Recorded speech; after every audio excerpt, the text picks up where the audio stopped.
बावज़ू रहने से रिज़्क़ में इजाफ़ा होता है। हर जुम्मे को सदका देने से वालिदैन अज़ाब कब्र से महफूज रहते हैं। जिस घर में मोहम्मद नाम का बच्चा होगा उस घर में हमेशा खैर व बरकत रहेगी। खाने के बाद बर्तनों को उंगलियों से साफ़ करने से रिज़्क़ बढ़ता है।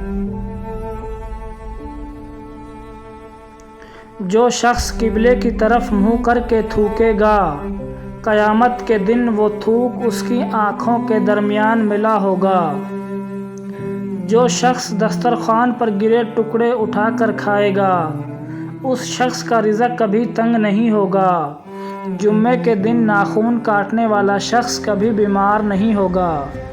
जो शख्स नूह अलैहिस्सलाम पर दरूद शरीफ भेजेगा, उसको कभी सांप बिच्छू नहीं काटेगा।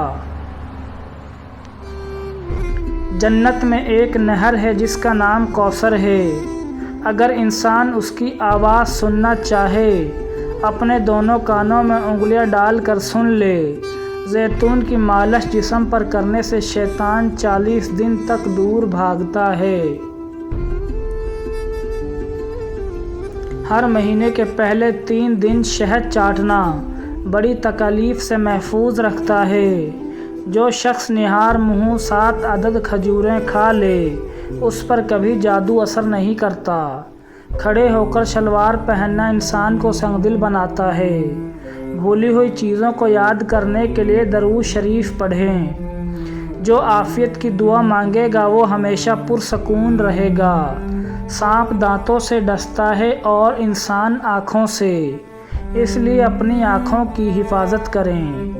जो औरतों पर बुरी नज़र डालता है, इल्म का नूर उससे छीन लिया जाता है। हिजाब करने वाली ख़वातीन कैंसर जैसी बीमारी से महफूज रहती है। बेपर्दा औरत और तंग लिबास पहनने वाली औरत की औलाद भी बेहया निकलती है।